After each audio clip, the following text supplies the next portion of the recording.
Hola, muy buenas noches. Estamos en la materia de Fisiopatología 1. Soy alumna de la Universidad Abierta y a Distancia de México. Esta presentación es correspondiente a la unidad 3, es la evidencia de aprendizaje.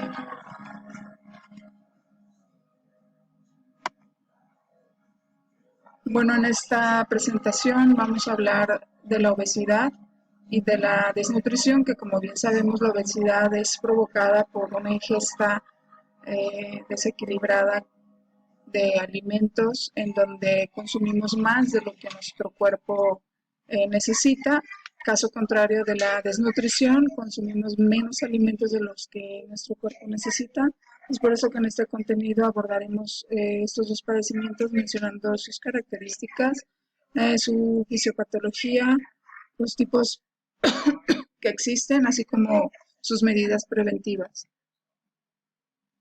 Bueno, en primer lugar tenemos la obesidad, que lo definimos como un exceso de grasa corporal o tejido adiposo.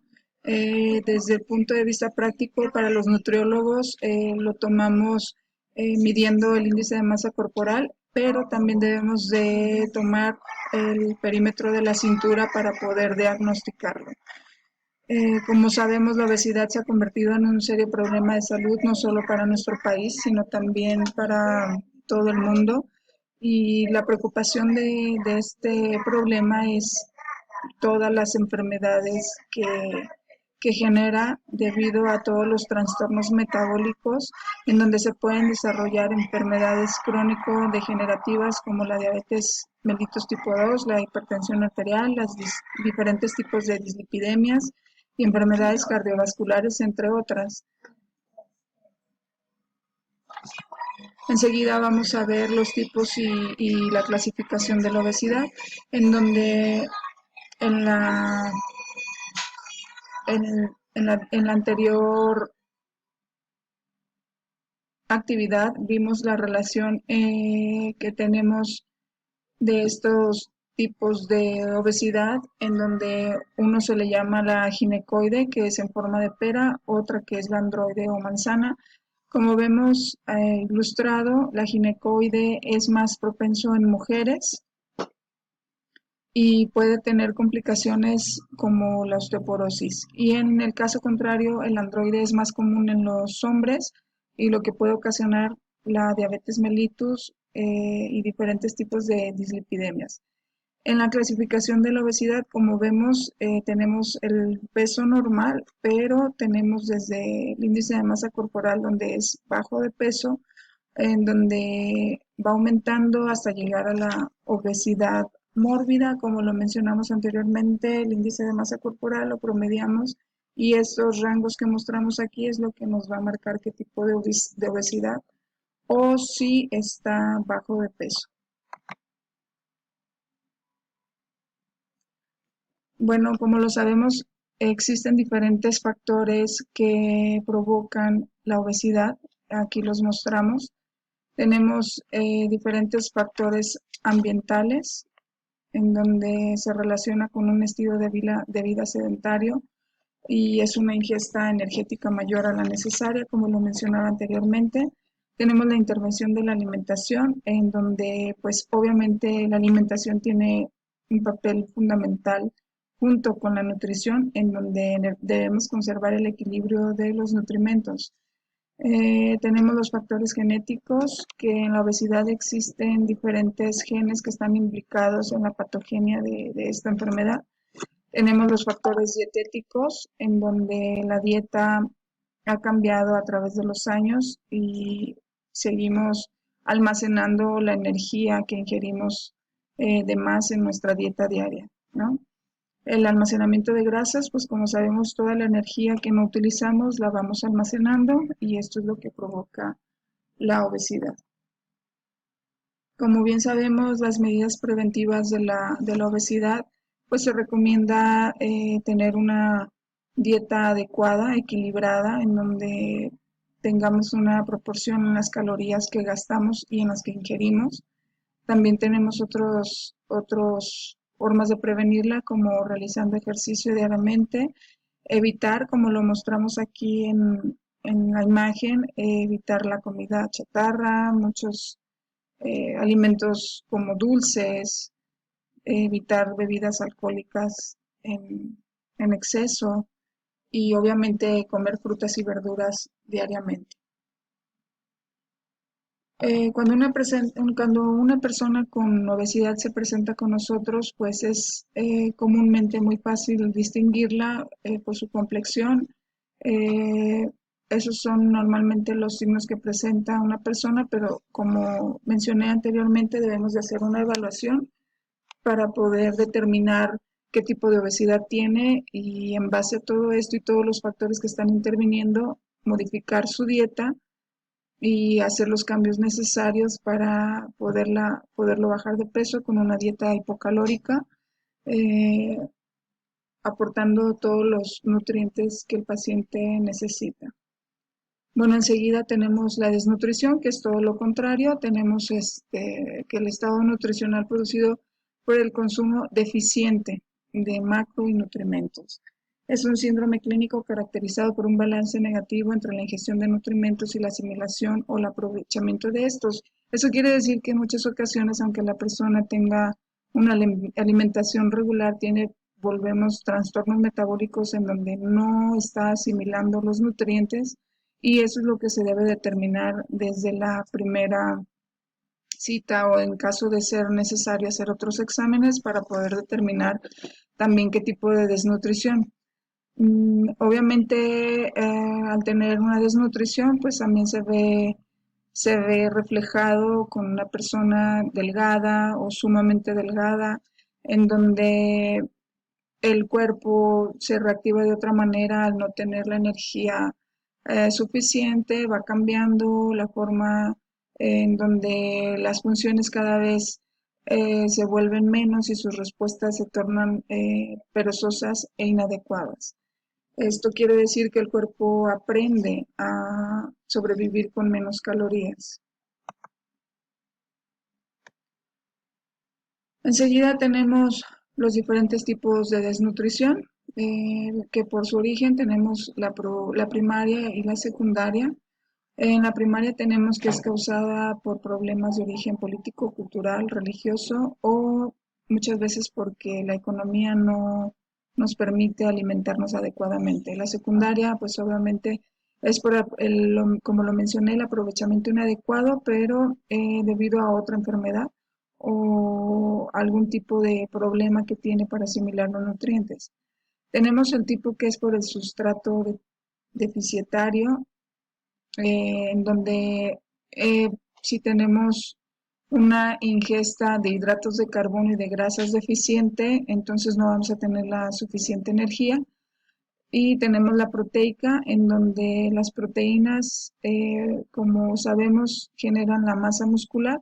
En caso de no tener la ingesta de proteínas, como en muchos tipos de dietas que existen en la actualidad, pues se va perdiendo la masa muscular.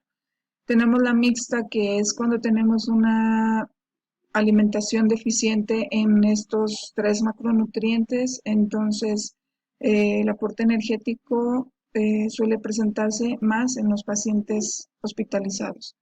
Por el tiempo de evolución tenemos la aguda, que es originada por la deficiencia de peso por la altura, las personas que tienen una apariencia de delgadez extrema, y tenemos la crónica, que es originada debido a la privación de alimentos debido a diferentes factores por un tiempo mayor de 6 meses. Como lo comentamos, esto puede ser por diferentes factores.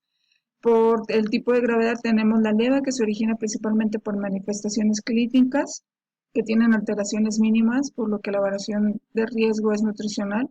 En cuanto a la pérdida de peso, que es mayor al 5% en un tiempo aproximado de 3 meses. La moderada, que es un tipo de desnutrición donde suele haber una pérdida de peso corporal mayor al 5% en aproximadamente 2 meses, que es menos tiempo.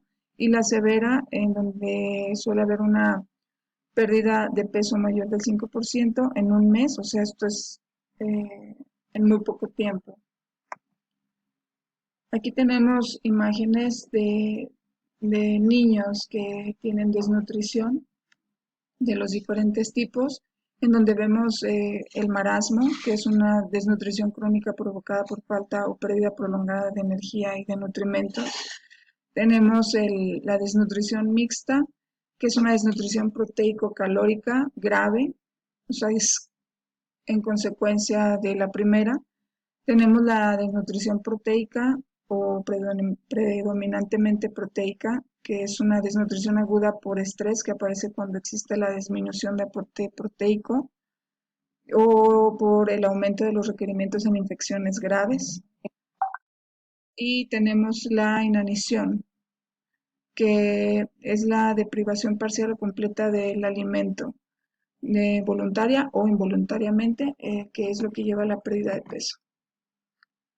Pues obviamente, mismo caso de la obesidad, pero lo contrario, en esta situación, cuando se presenta una persona, tenemos delgadez extrema, no todas las veces, en muchas ocasiones aparentemente no tiene desnutrición, pero esto lo vamos a determinar en la evaluación nutricional que haremos al paciente. Obviamente, para evitar la desnutrición tenemos que alimentarnos equilibradamente, incluyendo los alimentos de todos los grupos, como los vemos aquí en la imagen. Y obviamente, como lo mencionaba, checar si existe algún tipo de problema en la asimilación de nutrientes. En los dos casos, tanto en el exceso como en el déficit, como lo vimos, obesidad, desnutrición, es muy importante realizar una evaluación integral en ambos padecimientos para poder tener un diagnóstico adecuado, asociándolo obviamente con todos los factores que vimos en los dos, que muchas veces es el entorno, muchas veces es la economía, muchas veces es cuestiones religiosas en donde les prohíben alimentos. Todo esto lo debemos de determinar en la evaluación nutricional que le hagamos nosotros al paciente, y porque tanto la obesidad como la desnutrición tiene consecuencias muy graves que ponen en riesgo nuestra vida. Los dos traen enfermedades en consecuencia de la obesidad y la nutrición. Entonces, muchas veces cuando el paciente se presenta, aparte de la obesidad, ya tiene otro padecimiento, entonces la dieta la vamos a adecuar en base a, a las enfermedades. Aparte, si tienen obesidad, saber qué otros padecimientos tienen y para poderle adecuar la dieta e integrar los alimentos que les sirvan para mejorar su salud. Y obviamente, desde primera intervención debemos de llevar nosotros a nuestro paciente en cuidado de la evaluación de la evolución que el paciente va a tener para poder diagnosticarlo lo más acertadamente y aparte ir haciendo los cambios que sean necesarios en cada intervención de nosotros para poder buscar mejorar la salud del paciente para mejorar su calidad de vida.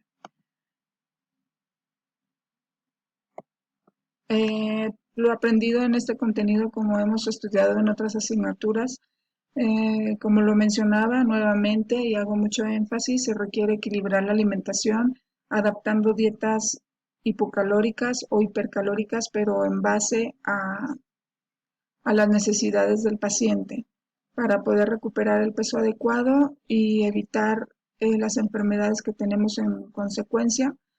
En la obesidad, obviamente por la ingesta excesiva, en la desnutrición por el exceso, el déficit en la ingesta de alimentos, y obviamente es muy importante tener el peso adecuado de los pacientes para mantener la salud.